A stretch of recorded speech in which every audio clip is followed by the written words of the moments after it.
But it's interesting. You mentioned, the ketone thing. I just want to briefly give you my story. So I've never been very I've never noticed really any extreme mental benefits or mental acuity changing when I, consume large amounts of MCT, on empty stomach, on whatever. And I found out that I have one APOE4 allele.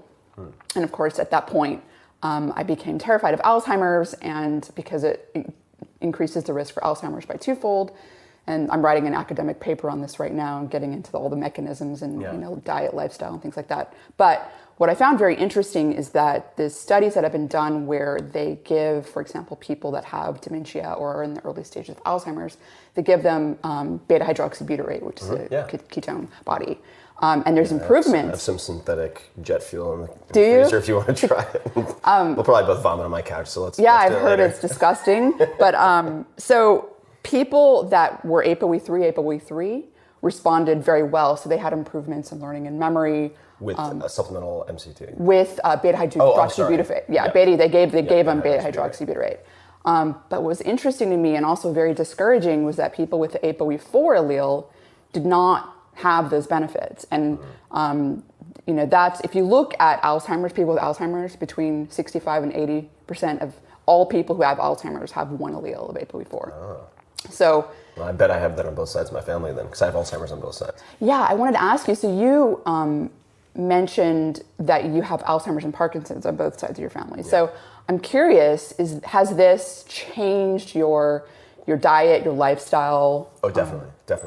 How so? Well, the Parkinson's maybe a bit less so, but on the Alzheimer's side, I have just looked at it like some scientists look at it, which is as brain diabetes. And I think it's a helpful, simplified way of looking at it. Right. And you, I'm sure, know much more about this than I do. But I mean, there are always kind of there's the prevalent theory of why, say, Alzheimer's has the effects that it has. Yes. On cognitive performance, or in this case, degradation or otherwise. And for a long time, it was like, it's the plaques, it's the amyloid plaques, it's this, it's that. And it turns out to be more complicated than that, right? Because you have people who have massive tangles of plaques, but they seem asymptomatic. They're 100 and X years old and they still play the piano every day or whatever it might be. A great movie called The Lady in Number 6 as a side note, 109-year-old piano player. Doesn't get into Alzheimer's. But where it has led me is just to be more cognizant of insulin. Yeah. Things that are related to or affect insulin, to look at not only ketosis but fasting, to look at cyclical ketogenic diets and so on, targeted ketogenic diets where you're timing carbohydrate intake near workouts, which a lot of endurance athletes do, so they can consume like 300-400 grams of carbohydrates in a day and still stay in ketosis. Pretty wild stuff. Wow. But what I start wondering, for instance, in the case, because if I take supplemental MCTs or even beta-hydroxybutyrate, and there are tasty ways to do it now. I think it's Patrick Arnold and Prototype Nutrition. They have people say Keto Cana, C-A-N-A, but it tastes like Gatorade basically, and it's beta-hydroxybutyrate. If I take that when I am not, say, above 0.6 millimolars ketones, I don't feel much. But when my body has shifted into that fat adapted state, I do feel it. And offhand, I don't know what my status is. But with, from the genetic standpoint. But what's been very interesting, say, for me, when I'm thinking about it from the standpoint of brain diabetes, right, is it's not just enough. And this comes back to kind of how people, if they focus solely on the millimolar concentration, they can fool themselves, because you could be in non-nutritional ketosis but consuming a lot of supplemental beta-hydroxybutyrate and be like, oh, I'm killing it. I'm at 2 millimolars concentration. Whereas I'm also taking my glucometer readings precisely because I don't want to be, say, running at 120 glucose and dismiss that. If I wake up and I'm fasting 120 glucose each morning, like something funny is going on that I need to pay attention to. Whereas if I drop into nutritional ketosis, and let's just say I'm at like 74, 80, even lower, and I have high millimolar, my response to, at that point, supplemental beta-hydroxybutyrate is totally different. Anyway, I'm still That's kind of a novice in this space, but it's interesting stuff. So the cyclical ketogenic diet is something that you do now practice, and that's, you think, as a consequence of thinking of Alzheimer's, like type 2 diabetes. I mean, it's really interesting, the connection between, insulin resistance and type 2 diabetes. I don't know if you measure any blood biomarkers or if you're aware of this, but there is a biomarker that is present in blood that's called insulin-like receptor 1, and it's IRS1. And it's recently, very, very recently, been shown to be a diagnostic for Alzheimer's 10 years in advance with 100% accuracy. So I don't know, I don't think it's like something that, well, you can modulate. So 10 years in advance is a long time to change. You're like, just by the way. Yeah, by the way, you're screwed. Fucked, but it's good luck with that. It's inactive. Yeah. So what's really, it's interesting to me. IRS1, easy to remember at least. Yes, is that I typically think of the connection between type 2 diabetes and insulin resistance and Alzheimer's as the connection between inflammation and neurodegenerative disease, because inflammation, we've now recently found that the lymphatic system connects directly to the brain. The lymphatic system is what carries blood cells, cytokines, inflammatory molecules.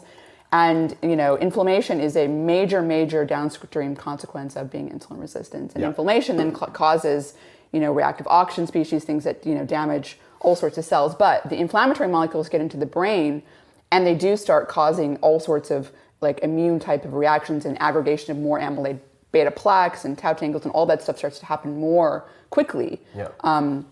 So I think that the inflammation, because if you look at people, type 2 diabetics, so being type 2 diabetic, you have a twofold or so roughly increased chance of getting Alzheimer's. But if you look at people with Alzheimer's, a small percentage of them actually have type 2 diabetes. So, I think that it's not just, the insulin resistance. I think there's the consequences, the byproducts, the indirect things that are associated with 100%. Type 2 diabetes that lead to Alzheimer's. And it's rarely, if never, just one thing, right? And I think humans strive for simplicity, and in a sort of a sea of noise, especially if you're not a trained scientist, it's just like, God, thank goodness somebody gave me a definitive answer. Like, now I know A causes B. And it's like, okay, maybe as a temporary kind of a temporary holding bay, like we can use that answer, but it's probably not right, And but on the inflammation side, I've been thinking a lot about this recently, because number one, and this is not that uncommon, but I've noticed, for instance, if I'm consuming carbohydrates, cycling carbohydrates, and I'll do, say, a cheat day like yesterday, where I'm eating like, an entire pound cake by myself, this kind of thing. And then I get, even several hours later, get acupuncture. And that's a whole separate conversation. But I will bleed more.